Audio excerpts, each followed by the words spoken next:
and talk about what you want to talk about.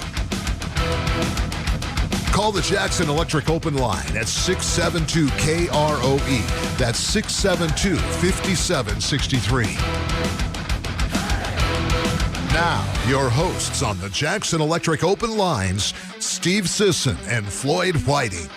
Good morning and welcome to the Jackson Electric Open Lines. I am Floyd Whiting. I'm here with my friends Steve Sisson, James Timberlake, Aaron Linden, Madison Danforth. Now, give us a ring, 674-4443 or 672-5763. We're going to jump right into the poll question. I feel like I had an idea that I was trying to convey. Yeah, and you totally failed. Yeah. I just didn't get it right, buddy. But here's your chance to redeem yourself. So. Exactly. The question is, on a scale of 1 to 10, how concerned are you about a nuclear war?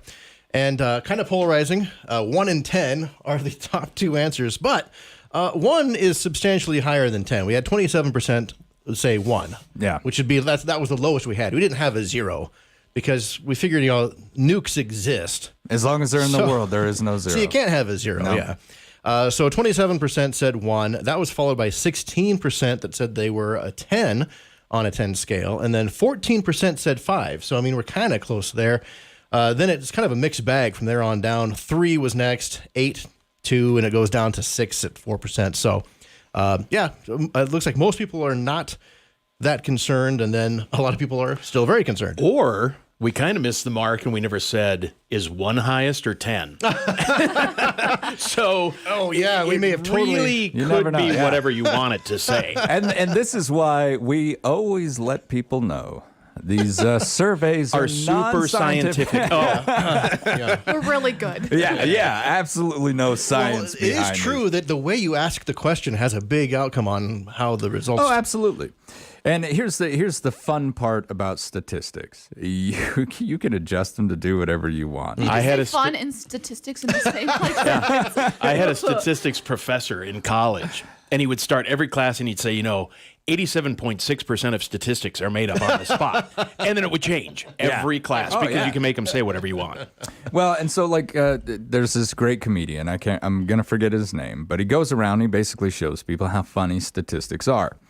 And he said that, next year, 1 in 5 children born on Earth will be of Chinese descent, which means, technically, if you have 4 kids, your next child is going to be Chinese. Unless they're born in outer space, apparently, because isn't it on Earth? On Earth, that's true, yeah. So the fact of the matter is you can use this, you can use statistics to sway certain things. Now, I really do have to go. I'm going to go down my little panel here. Steve, how likely do you feel nuclear Armageddon? Oh, I think it's very unlikely. I would be a 1 on here. Aaron? I would be a 1 as well. I just don't think anybody's going to get to that point because there's too much money and too many things still to do. Absolutely. Madison? I voted 1 because there's too much to lose. Yeah. Yeah. James? I'm a little more of a cynic, I guess. I'm more of like a 4, I would 4? say. All it takes is 1, right? Right. Well, yeah, if one goes, they all go. Now, we're talking, national type war. Government's pushing the button for the missiles. We're not talking like terrorist activity. Right. That I'm more concerned about. Yes, terrorist activity is something completely different. I'm going to tell you right now that the idea that I was trying to convey last week was China and the rest of the world actually have too much money to lose, exactly what Aaron was talking about. It is in China's best interest and Russia's best interest to keep capitalist ideology in the United States. We are their greatest customers. Mm-hmm. Japan commands the top spot among foreign creditors with $1.2 trillion or 4% of total U.S. debt owed by the U.S. government. China holds the number 2 position, holding $980 billion of U.S. treasuries, or 3.2% of the U.S. debt. Right. We owe everybody money.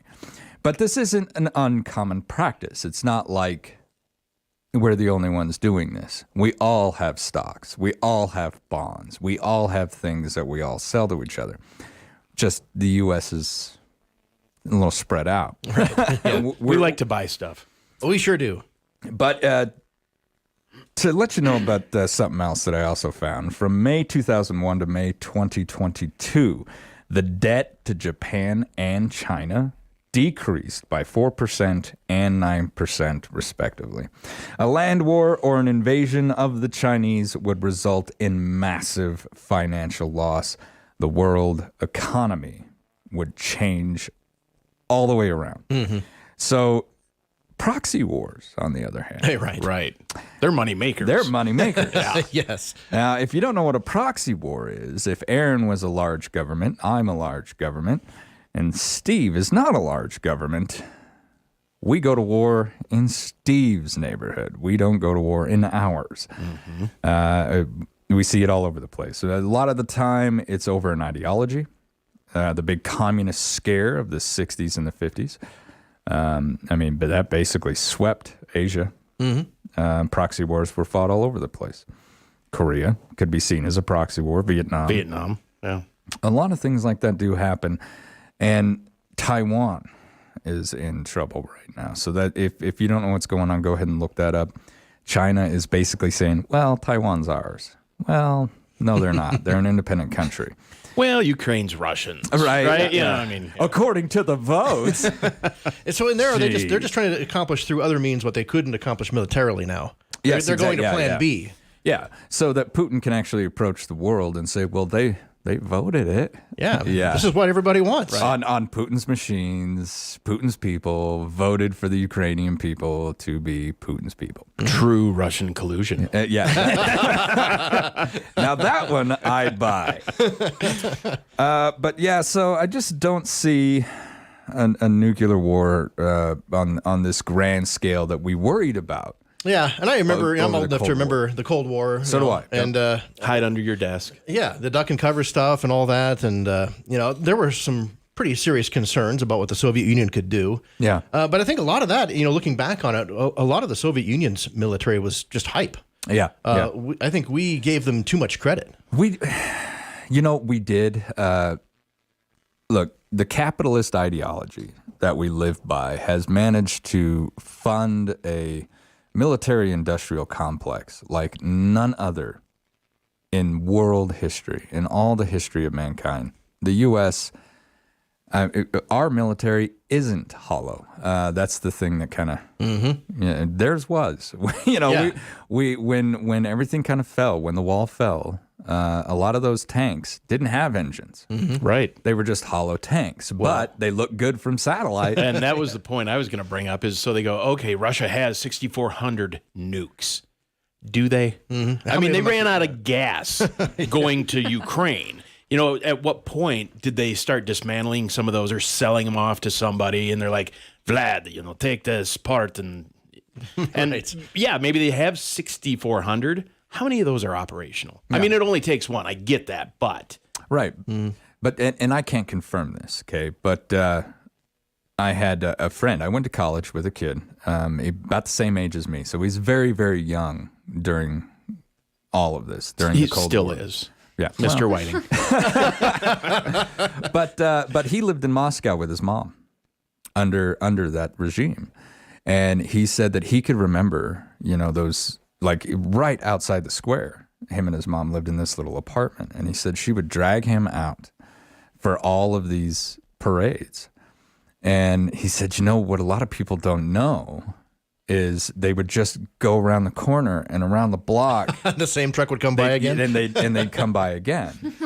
Just put a different hat on. yeah. Now, I can't confirm that, but I believe that. It's plausible. I believe it. He taught me how to say dirty words in Russian. So. He's totally trustworthy. That's then. totally All that trustworthy. counts. All that counts. If that's not a dependable person, I don't know what is. So what...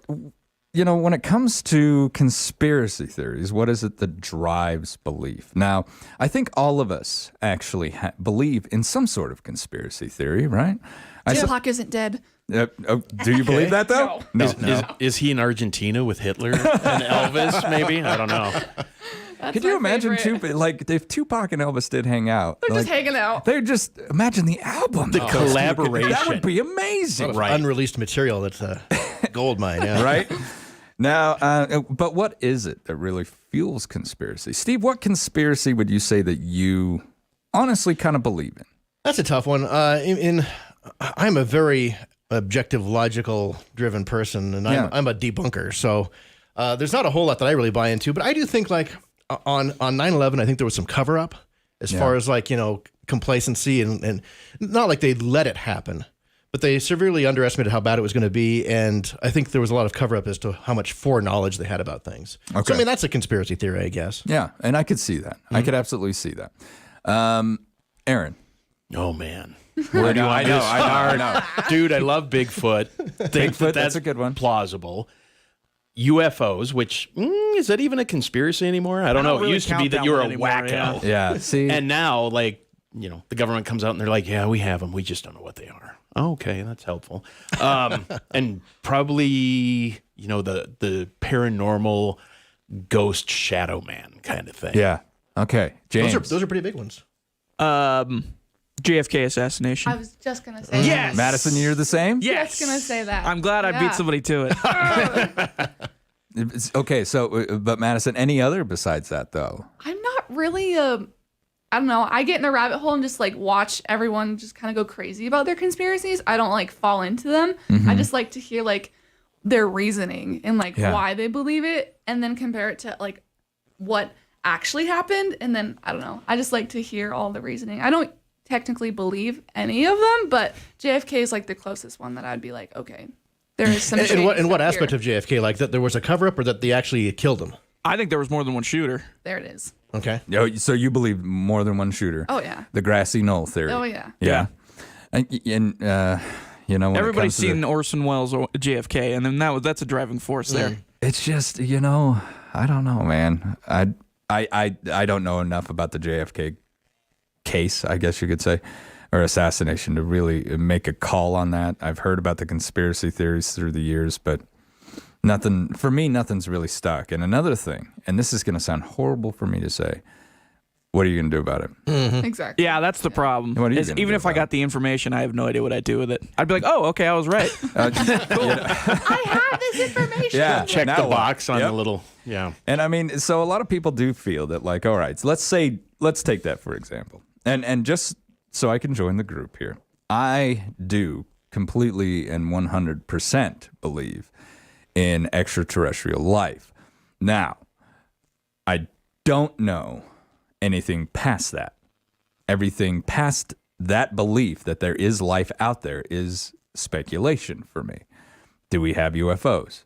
Don't know. Maybe. Don't know. Maybe. Well, by the definition, yes. If they're unidentified and they're flying and they're objects, then no, yes, I mean, like, Well, now they're do we have them? Do we UAP. have? oh, do we actually have do possession we have of some? possession of Yeah, a UFO? Roswell, duh. Well, see, do we or do we not? I don't know. Was it a Because weather balloon? Who Skunk knows? Works. Right. Think about Skunk Works. For years, people walked around talking about these triangular things that were flying in the sky. And then in the 1990s, they were like, hey, check out this cool stealth bomber. Triangular object that flew in the sky, painted black. Now, let's take the Phoenix Lights situation. That is not a stealth bomber.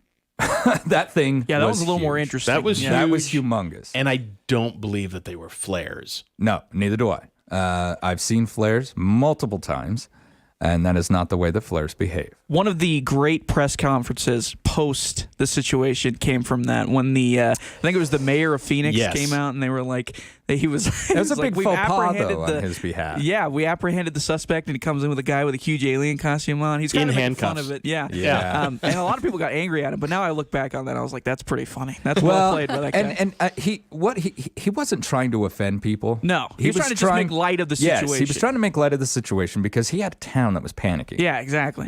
People are like, what is going on? And so he's like, all right, everyone calm down. We'll make a joke of it. Right. But he has since come forward and giving interviews where he's like, yes, I saw it. Yeah. And no, they're not flares. I also think he's come out and said that was a big regret of his political career when he said that. Because he didn't mean to offend Yeah. anyone, but apparently a lot of people found that offensive. Well, So- I mean, you got to think you're looking for answers in this situation of something that you saw that you cannot explain whatsoever, and countless numbers of people that are around you that have seen it, and then the person that you rely on to get this information comes out and kind of makes a joke of it. You're like, okay, now who do I go to? yeah, absolutely. I mean, that could be scary. You got to look for leadership on this, and So when it comes to my personal beliefs, I would say yes, I do believe that there is something out there, but anything past that is within question. Could be plants. Could be just bacteria for all I know. But I guarantee that there's life on another planet. Speaking of your stats that you were talking about, I read somewhere that there are more stars in our galaxy than there are grains of sand on planet Earth, which is absolutely mind-boggling. I don't think you can confirm that by actually counting them. Exactly, yeah. But That's it what seems makes it a about great right. stat, right? You should go try. Right.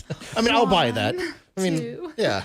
So why do people, you know what? Let's take a quick commercial break first. When we come back, I'm going to talk about why people stick to these beliefs as hard as they do. You know, why, when the rest of the world is calling you a crazy person, you're like, you know what? I'm not. So we'll explore that when we come back. This is the Jackson Electric Open Lines on 930 KROE and 103.9 FM, Sheridan.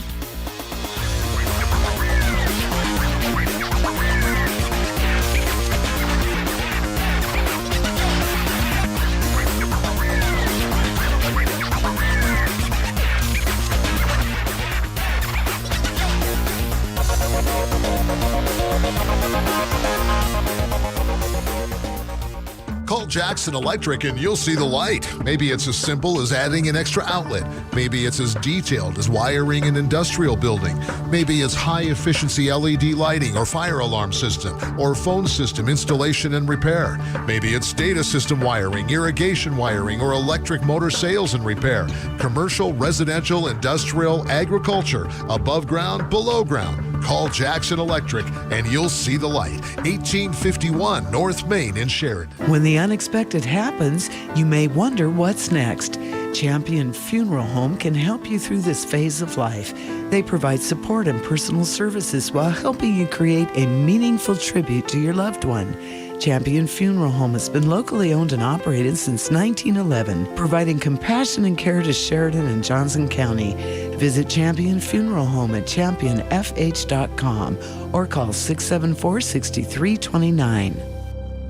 In just a couple short months, the holiday season will be in full swing. So right now, every dining set and every piece of bedroom furniture at Moss Holders Design Center is on sale. Update a guest bedroom or treat yourself to a new master suite with in-stock nightstands, dressers, chests, and beds. Or find a table that accommodates all your friends and family for Thanksgiving and Christmas. With a large in-stock selection of both bedroom and dining, now is a great time to let Moss Holders help you prepare your home for the upcoming holidays. That's Moss Holders Bedroom and Dining Room Sale, going on now. Moss Holders, furniture is our passion. The following message is presented by First Federal Bank and Trust. Online at efirstfederal.bank. LifeLink of Sheridan County delivers peace of mind. Do you or a loved one have concerns regarding medication dispensing? LifeLink offers a solution that dispenses medications at pre-programmed times from pre-filled cups. The dispenser alerts when it's time to take medication and can contact a caregiver if a dose is missed. For more information on LifeLink, call Terry at 307-751-9348.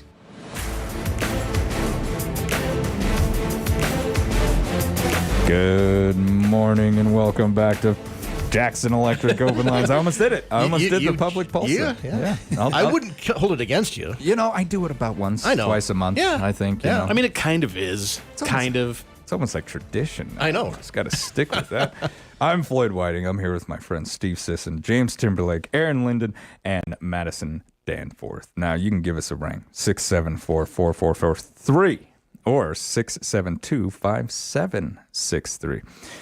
Daniel Jolly, a University of Nottingham professor of social psychology. Hang on, let me get our Open Lines video up. Madison was upset about that. I'm glad you fixed that. No video. There you are. Great. Love it. In an interview, There's two of you on the screen even, yeah. in an interview with the online Live Science, which is a science news web journal, in an email, said, in terms of what makes a particular theory spread, Jolly explained that there's actually a number of elements that need to be in place. For popularity, longevity, a conspiracy theory requires some unique ingredients. And a lot of those, they need to be realistic. And the grounds need to be fertile. So it can't be something absolutely off the wall because people aren't going to buy it, right? Yeah. So it's it's got to be something at least plausible where there's just massive holes. So me and Aaron sitting together, even if I told him, okay, so-and-so's got a UFO, I just know it. All right, well, if he's not interested in UFOs or if there's not a motivating factor behind that, he doesn't even really care. So he's not going to go off and tell somebody else. So that's what he means when he says the grounds have to be fertile. A conspiracy theory needs to appeal directly to those who will be willing to believe it exactly at a time when they're most likely to believe it, and there needs to be a group or an organization to blame. Yes. Oh. Yeah. So those are the three things. Well, I think there's a little more too, because JFK and 9/11 have something in common where it's as bad as it is to say our own government did this. It's actually kind of reassuring because it means our government's in control. And and if it's not, if one nut job can go out there and kill the most important person in the world that easily, what does that mean for the rest of us? And if some crazy people that live in caves can destroy all these buildings in New York and all that and cause all this destruction, that's even more unsettling. So I think there's almost a reassurance factor in, okay, well, somebody's in charge, and this all went to plan. Yeah. It wasn't just chaos. Yep. And you know what? I really like that you brought that up, Steve, because for me, I really do feel that like a lot of people find comfort, existential comfort in this stuff, where they can sit back and they can go, it doesn't matter what happens. The Illuminati's got control of everything. Yeah, it's all going to plan. There's a grand plan. It's all, and no offense to anybody out there, but it's the same as religion. What is your guys' opinion on the Denver airport conspiracy theory? Man. That's an old one. It's also a goodie. It is a good oldie one. but a goodie. Something Aaron said off the air is a good story. It's got to be a good story. And that's why I like conspiracy theories so much, is the interwoven tales. They can take a little piece of information that should really not enter the story at all. Right. But they weave it in such a way that you go, oh, I believe that. That's plausible. Yeah. But oh man, the best thing I ever saw at the Denver. Well, I saw a few things in the international portion. They've got the murals of the Nazi stormtrooper guy and all the kids, and it's very. If you haven't seen it, The hammer and look sickle. it up. Absolutely. But the other was one of my most favorite. We were coming back from Hawaii. We land, get off, go to baggage claim. Literally, I've got a picture of it. They've got a sign up. They're doing all this reconstruction work. And there is a reptilian, a lizard in a suit. And it said, what are we doing at Denver International Airport? Reconstruction, more restaurants for your food and entertainment, da-da-da-da-da. D, revamping the lair of the lizard people. And I'm like, I know exactly what you're talking about. I saw dude, the that's same like thing. hiding in plain sight, though. I look at that. I'm like, you got to get my picture with this, because that's exactly what's going on here. Yeah, it was awesome. Yeah, so they're either just embracing it and running with it, Right. or they're saying, even if we tell them, they're still not going to believe us. Right, So right. let's just go ahead and tell them. Yeah. Oh my God. Embrace it fully. How about the billion-dollar baggage handling system that they don't use? What's that for? Why did they rebury an entire other city out there and then, oh, no, we're going to move the airport over here? They also have like the whole underground complex of the Denver Absolutely. airport that they say is for, quick traversal of different parts of the airport. But, people like to run with that, obviously. A doomsday bunker. You wanna You're know not far what would from be- NORAD either, which, that also, that hike speculation. So see, there's the thing. It's not far from NORAD. Yeah. Right. Now, the United States employs think tanks. If you don't know what a think tank is, it's a bunch of people who are specialists within a certain field. I pay you to sit in a room and come up with solutions to problems that might not even exist. We call those contingency plans. And in regards, let's just take the military, for instance. There is a plan to defend ourselves against or to invade every single country on the face of this planet. Why? Because we need a contingency plan. Right. By this point, I'm sure there's 4 or 5 for each. Just in case, right? Because you never know what's going to happen, and these people happen to be trained in this anyway, so I might as well pay them to sit around and think about it. There's also individuals who are trained to think about what happens in like a massive national natural disaster. What do I need to do? How do I need to do this? All right, well, in my opinion, Denver Airport is a fine spot to put people. Number one, its location. Geographically located in the center of our country. We can move as many people as we need to within a central location. It's got a massive open field out there. It's fenced. We can actually put up those small FEMA housing units and basically build a city. Now, someone would say, why would you need such a thing? Remember New Orleans? Remember when we had no place to put anyone when we evacuated New Orleans? I can remember my mother-in-law at the time. She sent me the photos of those FEMA housing units that were stacked up, and she said, here they come. They're coming for us. They're building the housing units. And I said, that is in response by the Bush administration to things that weren't set up in the first place when Katrina happened. This is not a conspiracy. See, and I would take that and run with it. Like, see, Floyd's with them because they're going to round us all up, put us in this big field that's fenced off with all the military around us. What are they planning, Floyd? He was With a Chick-fil-A inside. He was in the military. He's just a shill. So right. I'm a Mirage man, baby.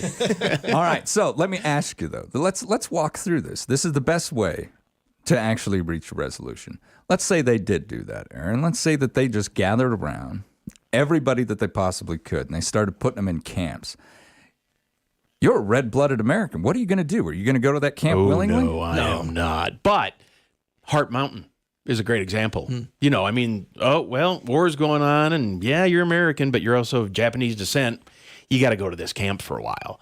And if you take smaller sections of society, it's a heck of a lot easier. If they're gonna take everybody, they're gonna have a problem on their hands. If they're just gonna round up groups here and there, the Nazis with the Jews. I mean, let me ask you this then. You feel that the United States government and its people, because let's everybody first remember that the government works for us and not vice versa. We have control over them. Even though the image does not look like that, we're in charge.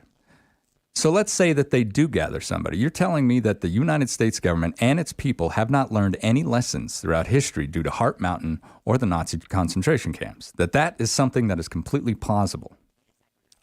I think on some level you saw it with the vaccine mandates, quite honestly. I mean, that was not quite maybe the next step. How the hell is that even close to what happened at Heart Mountain? No, I'm or just the saying Nazi concentration camp? Bisecting portions of society, pitting them against one another. That's the issue. Society did that to itself. Society did do that to itself, but the people went along with it. You're either with us or you're against us. The government says you got to do this thing. You got to round up, people for Heart Mountain, or if you don't, you're going with them because you're a sympathizer. The vaccine things show that the mentality is still there. Oh, absolutely, it's still there. The seed would be planted, but I don't know how much compliance did we get for. I mean, there was a lot of pushback. Right. Oh, yeah, absolutely. And I think you're seeing that more and more, that there's that pushback. People have learned from those things, but that's still just human nature.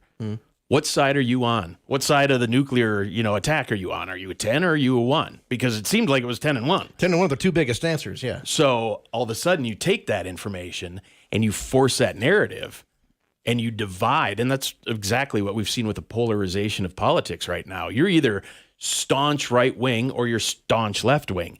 You don't get to be in the middle. I think that there's an image of that, but it's untrue.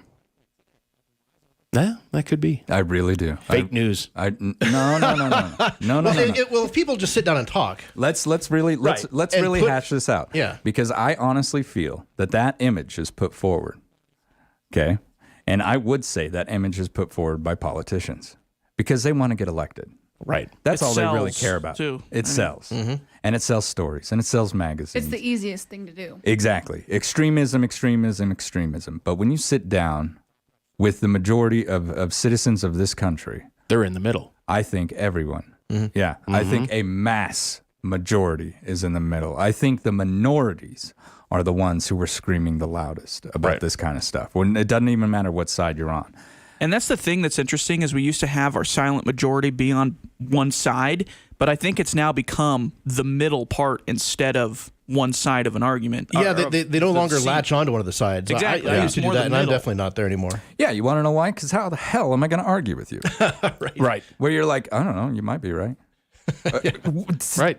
Take a stance. Right. Well, I Yell don't know. at me. Yeah. Come on. Yell like me. Be mad like me.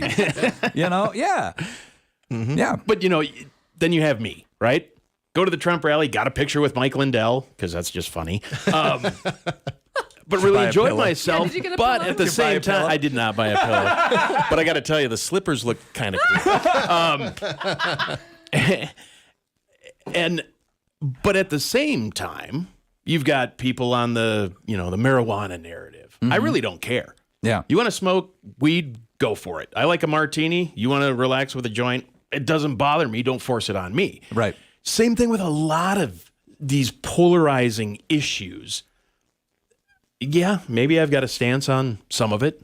Guns, absolutely. Right. Everybody should have the right to bear arms. But if you don't want to, fine. Chicago, though, saying, well, you can't have guns. And it's the most violent place in America right now because the bad guys don't care. It doesn't work like that. So it's more just knowledge and doing the right things. But there's that polarization. And back to your point, if it was polarizing enough, could they round people up? Maybe. I don't know. It would have to be a vast majority. I think it's foolish to say that it could never happen again. But hopefully History we have repeats learned. itself, But hopefully we've unfortunately. learned from history too. At least some of us. I mean, I hopefully it wouldn't happen as easily as it did before. Look at I think it's on Netflix, Containment. Great series that just so happened to hit right about 2020 when it really gained popularity. And all these people were getting sick, but like real sick, like eyes exploding and horrible things like that. But they took those people and rounded them up. And if you were near anybody like that, they'd round you up. And people went along with it. You get to some point like that Yeah. It's necessary. Yeah. where it's necessary, but how can you then weaponize that to be like, well, I saw Floyd with one of those guys the other day. Yeah. Well, Get him. we're still this- tribal creatures. The same thing as the McCarthyism. Oh, and, totally. The communist witch hunts that took Yep. place during that entire fiasco. Yeah. So you're- the point is, it's still there. People still, and that's that conspiracy theory kind of thing. They buy into it and they go, yeah, okay, I'll go along with this. They don't ask questions. They just Yeah. go. Yeah. And as a person That's in a- the big issue. in a position of power, your challenge is how do you sell that to someone who has the knowledge of Nazism and all that? Given that they know this now, it's not going to be as easy Right. to create that environment. Well- But people are still the same. That's why you saw monkeypox fall flat on its face when they're like, "Ooh, there's cases of monkeypox," and people are like, "I don't care." I mean, we're getting to a point where we're so jaded. Chances of it happening are less and less, but it's still there. The whole country's starting to walk around like a bunch of New Yorkers. Right. Yeah. Like, whatever. Who cares? Hey, we don't care about none of that. That's the greatest city in the country. So. I seen her before.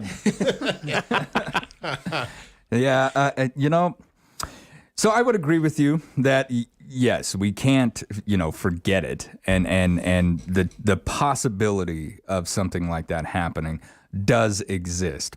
But I'm going to use COVID. I'm going to use the vaccinations. Look at the pushback on all of that, and the pushback on these things, I think, really did surprise the government, where they were like, "Whoa, hey, wait on."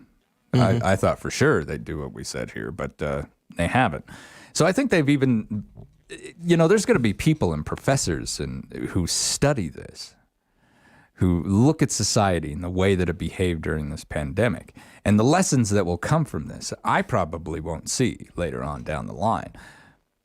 Your generation might.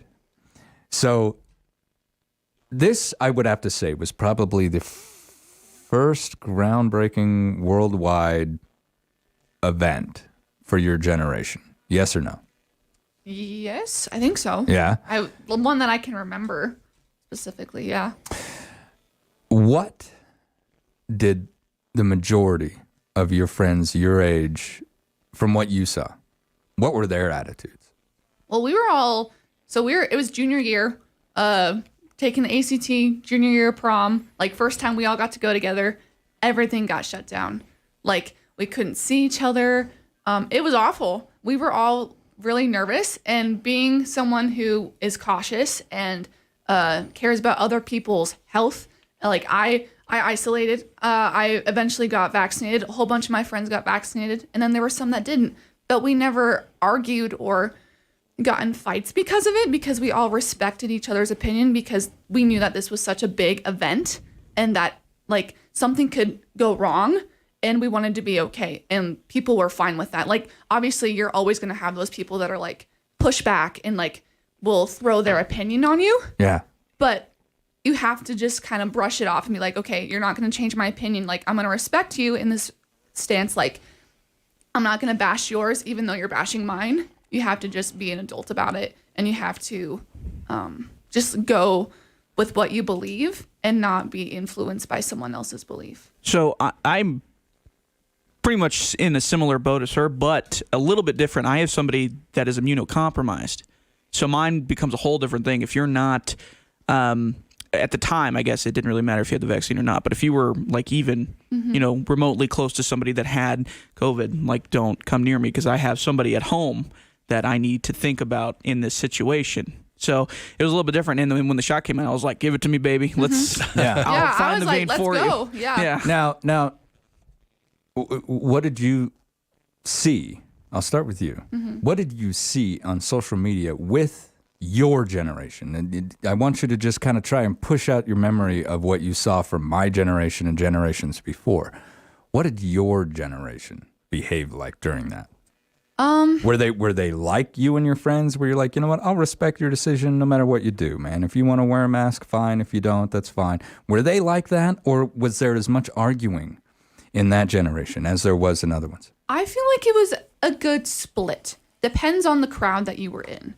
Like who, I know that's like, so junior year, we didn't go back to school. Senior year, we came back. We had a mask mandate. Some people were fine with it. Some people were not. And you got some of those people in the same class, and they would argue about it, but it would get shut down because it was like, we're not going to have this. Just like, we're not going to fight about this. It would get shut down by fellow students or the teacher? By students. We'd be just like, stop. Like, this is not a place. We're not going anywhere. Yeah, you're not going to change just for on the second day of school. Like, you're not going to do anything about it. Like, this is the rule. We have to abide by it because we're going to respect the decisions made above us. And that's the respectful thing to do.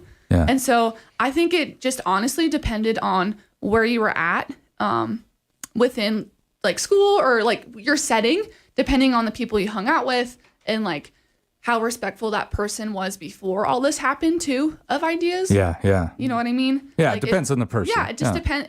It really depended on the person and the situation. All right, I got to take a quick commercial break. I really do appreciate you being as open with us about that, because that's something that I always wondered about. You know, I saw my daughter's generation was behaving much different than the other ones, and I wanted to hear that. All right. We'll continue these discussions as we come back. This is the Jackson Electric Open Lines on 930 KROE and 103.9 FM Sheridan.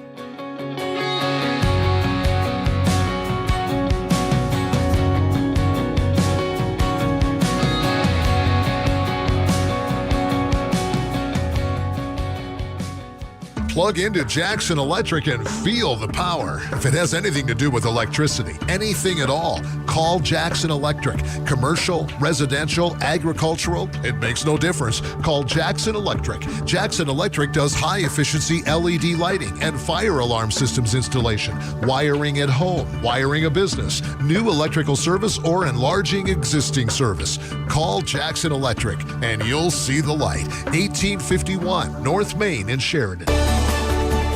Bookkeeping. Let's face it, it's not one of your favorite things to do. In fact, it's not most people's favorite thing.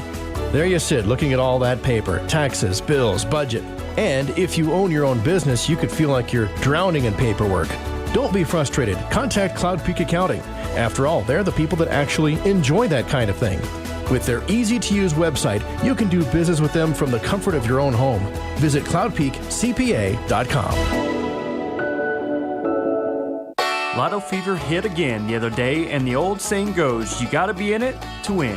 Hi, this is Brad at Prime Rate Motors, where your chances to be a good deal winner are 100%, not 1 in 25 million. Stop in and let us show you a vehicle that fits your lifestyle from our wide selection of certified and used cars, trucks, and SUVs from leading brands like Ford, Chevrolet, Honda, and more, creating a hassle-free experience where your needs come first.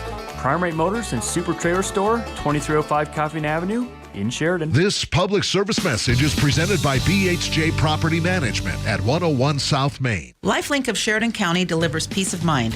Are you concerned for a loved one's safety and independence? LifeLink provides alert systems that work in the home or on the go, 24/7, 365 days a year. Installation and maintenance are done by a local representative. No long-term contract, no service cancellation fee. For more information on LifeLink, call Terry at 307-751-9348. Yeah, right. Good morning and welcome back to the Jackson Electric Open Lines. I'm Floyd Whiting, here with my friends Steve Sisson, James Timberlake, Aaron Linden, and Madison Danforth. Now, I would say give us a ring, but we've run out of time today. We've been discussing conspiracy theories, what makes them stick, what makes them start. Why some of the things that we all believe here, we're all just a bunch of crazy nuts. Really and I love quickly, it. before we close out, I want to kind of talk about what Madison was talking about as well.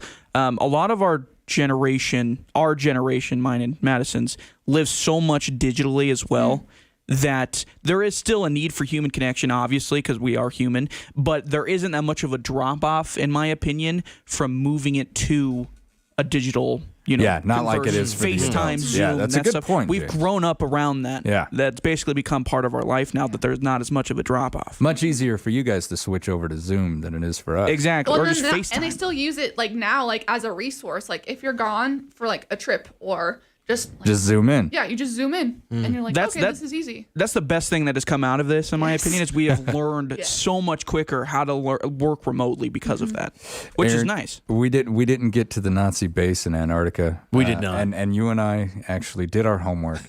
But folks, maybe we'll talk about that next week. That's a topic for a whole new show. There's a lot, man. That could be a whole new Time show. on. There was a lot of Nazi bases in Antarctica, the Arctic, a couple different places, because we had the geographical advantage as the United States. We got the weather report before Germany did, just because that's the way that the weather moves from west to east over there. So Germany had a massive disadvantage, and it turns out that they had top secret weather monitoring stations in the Arctic. They found one in Canada. Nobody knew about it until after the war was done.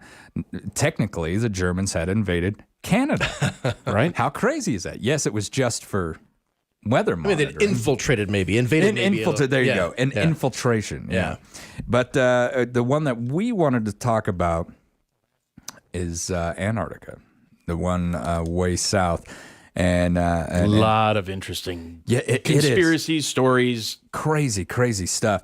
And they did crazy stuff. In my homework in this, one thing, just to claim the land, something that there's still explorers are still finding down there, a bunch of iron swastikas. Because they flew over. And they dropped them so and they that just dropped them. they could figure out the way lines of the land, essentially, and that was how they claimed it. Yeah. It's the old Definitely. Eddie Izzard, the comedian. Britain would show up to India, and they're like, "But we already live here." And he goes, "Yes, but do you have a flag?" Yeah, exactly. Definitely something you'll find on a trip to Africa, or the iron swastika. Something you definitely need on the way there. It's just it's an insane thought, but the reason why they say that they founded this was for whale oil to make what, Aaron? Margarine. Margarine. That the entire German population wanted margarine so badly. And they were getting their whale fat from Norway, and they were scared about supply chain. Weird how it all comes back around. Yeah. And so, Because the Germans love their whale fat, yes. to make sure that the German population would have access to margarine, That seems totally plausible. they to me. spent millions of dollars And lives. establishing one of their biggest bases in Antarctica. And you guys sound like you don't buy that. I don't buy. I don't buy the margarine portion. I don't buy the margin portion of it. No. I just look, man, we all like our stuff, right? But is it enough to travel to an area that is completely, not completely unexplored, but relatively unexplored? It does seem like great And links pretty, to go to. Pretty devoid of anything for that we know of. other than margarine materials. for fake butter. I don't know. Yeah, fake butter. Yeah. Of all things. We'll have a conversation about this later. I want to thank everybody for coming into the show. I greatly appreciate you guys and all your opinions. This has been the Jackson Electric Open Lines on 930 KROE and 103.9 FM. Sheridan.